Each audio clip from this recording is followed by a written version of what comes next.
Welcome to a new edition of the Neon Jazz interview series with New York Based Trumpeter, composer, and bandleader Josh Lawrence. He was born and raised in Philadelphia, and over the years he has learned plenty playing with pianist Orrin Evans's Captain Black Big Band, bassist Anthony Tidd's PACT, saxophonist Caleb Curtis, and George Gee and his Swing Orchestra, amongst many other acts. His latest offering is 2017's Color Theory, and he is also on the faculty at the University of Arts, Drexel University, and the Kimmel's Center Creative Music Program. So get to know him and dig this interview, my friends. Again, thanks, Josh, for reaching out. I appreciate it. I love the album.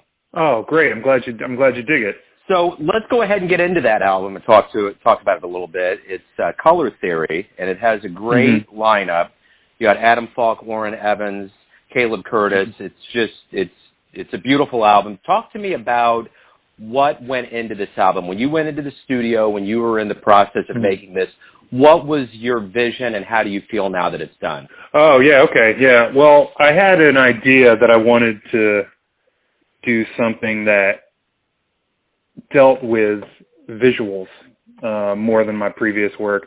And I had worked with this band out of Philadelphia called the Fresh Cut Orchestra, which was run with drummer Anwar Marshall, who's also in the Color Theory band. And we did a couple things with some projection artists, and it was really interesting. So I wanted to do something that really kind of just specifically dealt with basics of visuals and really the idea of color and how can color influence not only the way I approach composition and improvisation, but also how the listener is going to interpret that as well. My idea of red could be quite different from what you would think of the color red. So I really wanted to create a set of music that could kind of create that conversation with the audience. That was the first step. Yeah. So I decided this actually happened right before Prince had passed on April 21st. And I had booked a series of shows to workshop the music and write a new piece for each performance. So the first one was Purple. So we started with Purple, and then over each show, we had shows split between the Kimmel Center in Philadelphia and Smoke Jazz Club in New York. We did about 7 or 8 different performances, and each time I'd bring in a different tune, and we'd rehearse the band. So the music I really wrote for Color Theory, the guys in the band, and then to tailor to their sounds and their styles. And after we had done our 8 dates, we went into the studio in one day and banged out the record, which is what we got. And I got to say I'm really happy with it. It's one of my more proud moments. Well, you come out of the land of John Coltrane there in Philadelphia. So I want to know from your roots, how did you get involved with jazz? How has it become a lifelong love for you? For me, I grew up kind of in the middle of nowhere in the Pine Barrens in New Jersey, like off a dirt road basically.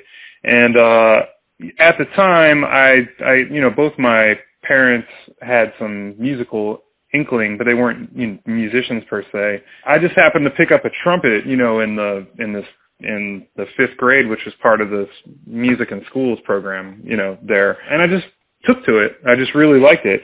It didn't start out as a love of jazz. It was really just a love of playing the trumpet more than anything else. As I grew older, I started, going through my grandmother's record collections and finding, old big band records of, Artie Shaw.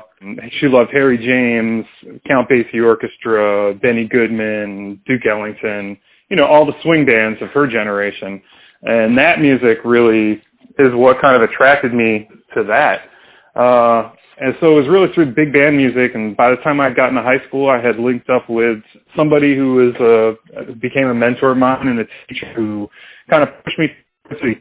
And I was really interested in what was happening in Philly at the time because there was this club that was hosting this event called the Black Lily, where the Roots and a lot of D'Angelo and Jill Scott and Erykah Badu, that crew was kind of doing that neo-soul movement at the time in the late 90s, early 2000s. So that's what attracted me to Philly, and then being there through the years that I was there, I linked up with all the different musicians and really started to understand, the sound of music in that city and all the greats that came out of it, Coltrane and Lee Morgan, even people who lived there for a brief time. It was interesting because it was stopping. It was like a stopping area for people on their way, touring the East Coast. So you always had great bands, and you heard about all the different people that would come through the city. So yeah, it ended up being home. I was there longer than I've lived anywhere else, up until about a year ago, and it really is home. I have, all my friends and who I consider my close family are there. So it's a beautiful city. Well, and over the years, you talked about playing with people. What have you learned from people like Orrin Evans and, even George Gee and all these other guys that you played with, people that have all this experience? What do you get from them? Not only just from music, but from life. Oh, Orrin's a perfect example of that. First of all, I've been married about 7 years now. First of all, he's been married for, I think, 20 years at this point, and has raised, 2 sons, and has been able to balance his life outside of music with also producing all the time. So just hanging with him has kind of given me, a standard of what you can do, what's possible if you kind of stick with it. And he's been doing it for such a long time.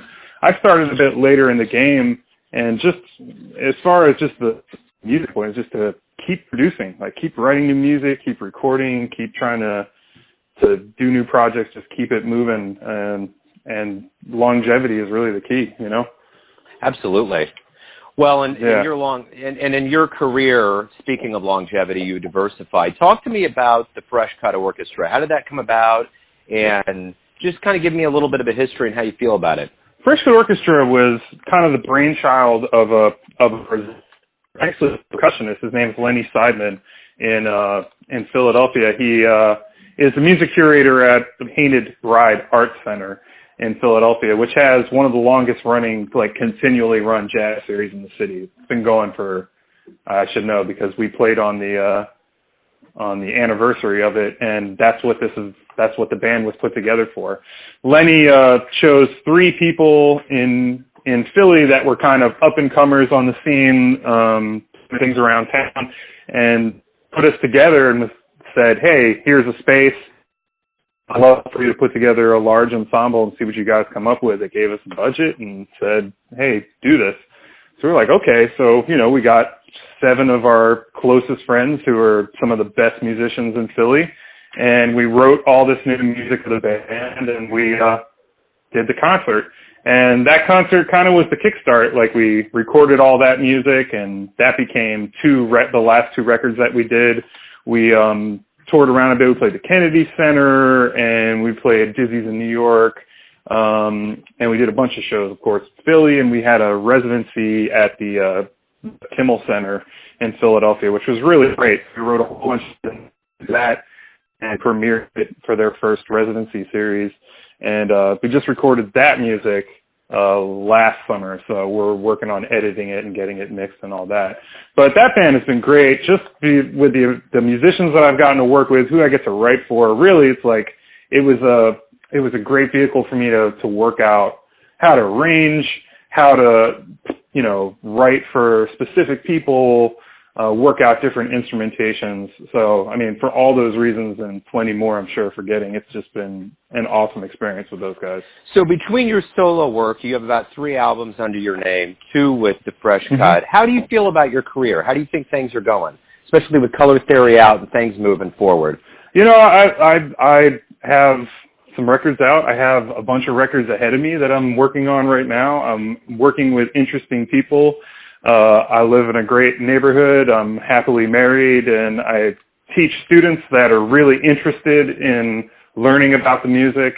I don't really have to do much that I don't enjoy, and I'm comfortable. So it's going pretty well so far, as my friend David Gibson says. The one thing too that I want to ask you, you're a performer. You're putting out albums, you teach, and you got a really good pulse on the modern element of jazz that's going on these days. How is jazz doing in America? I guess from where I sit, it's great. The music that's being produced is great. again, I mean, I live in uptown Manhattan, so I'm at a spot where I am surrounded by it all the time. I have kind of a skewed perspective on it, mainly because I can just, get on a subway and go to any club that I want to up here and see the best musicians in the world doing their thing. You know what I mean? There's no diminishing in quality, that's for sure. There's always a struggle of finding places to play, and that's been going on for over 100 years since the invention of recorded sound. So I mean that's always going to be something that we're going to have to fight against, is technology.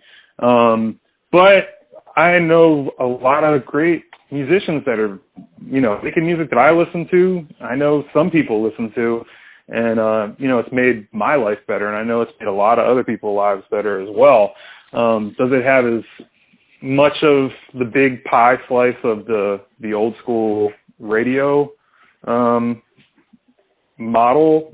And by that I mean like the radio plays selling records, right? Yeah. You know what I mean? Yeah. That kind of vibe. Does it have that?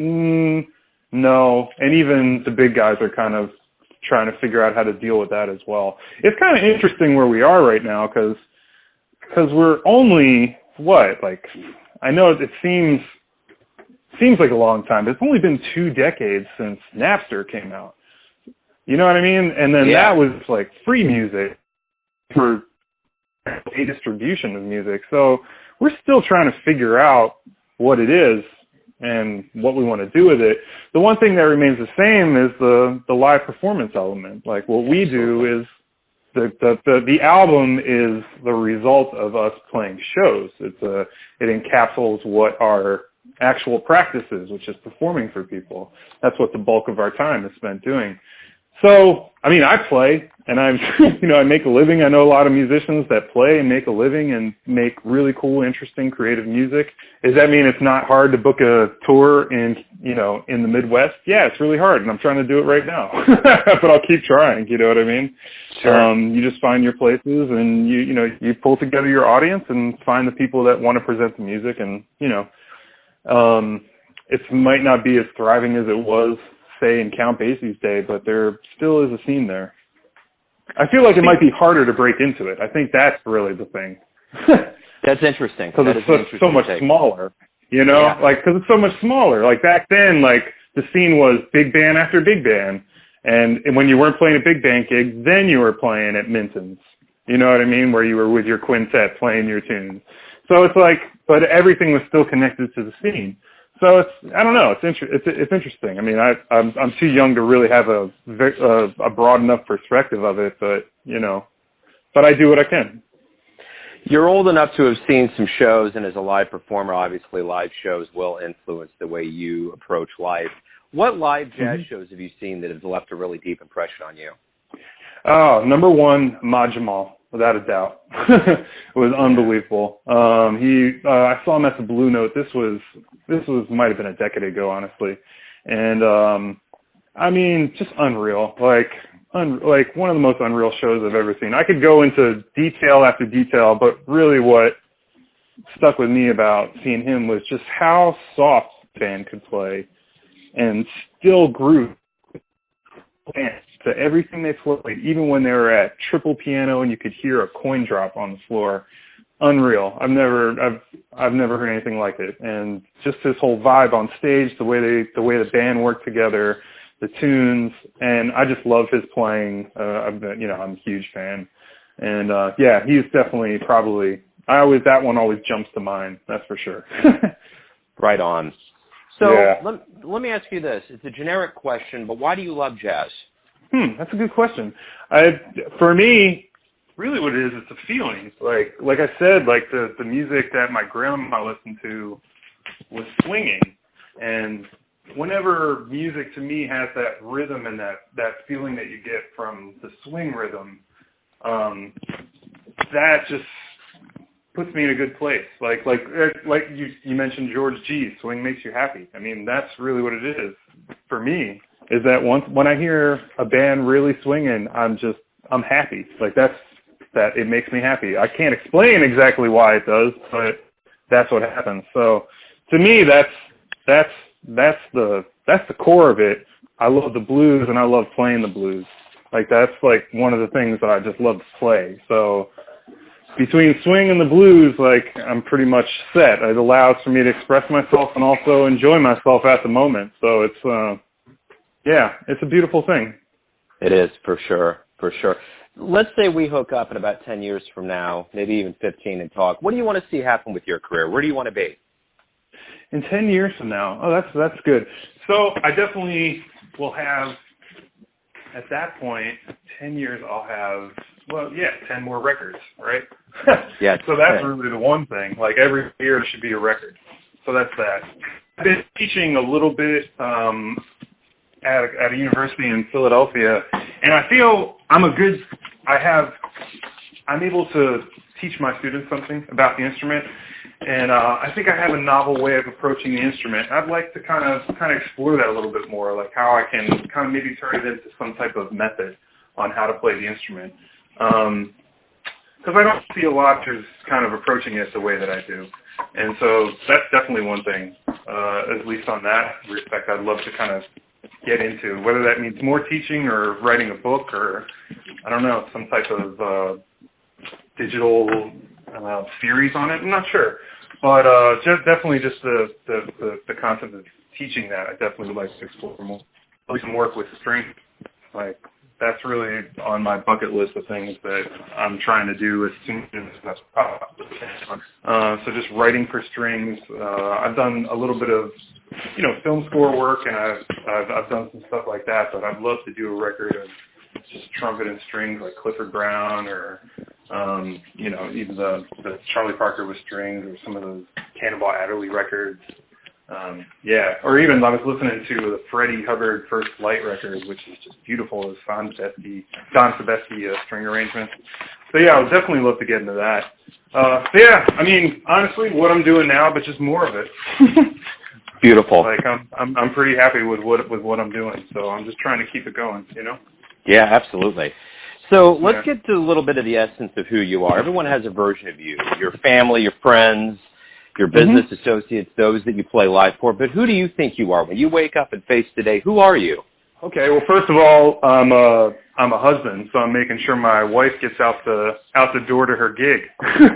That's the first thing. So whether that she needs a glass of water or a cup of tea or even a cup of coffee, that's my first gig of the day. Then after that, it's taking care of myself, and then after that, it's just taking care of everybody else. Like today, for example, after taking care of her, I get myself together, do a little yoga, and then I start making calls to the band and making sure they have all the info about the gigs coming up and, researching kind of different ways I can keep everybody working. Because to me, that's really what it's about. Like, it's about the band. It's about a group of people that you work with and just making sure that you're all kind of doing okay. You're all getting taken care of. You're all making a little bit of money, but you're also all mainly trying to do what you want to do and create situations where we can approach life and just trying to take care of my, as Orrin says, the village, That's right, man. That's the truth. Yeah. That is the truth. Josh, thanks, man. Thanks for the music. Thanks for your time. It's been a pleasure talking with you.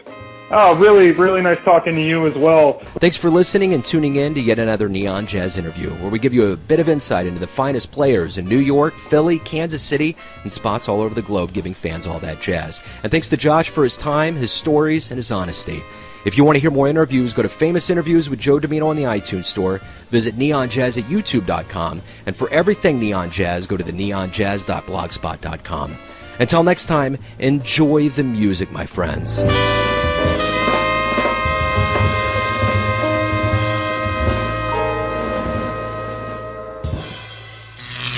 Neon Jazz.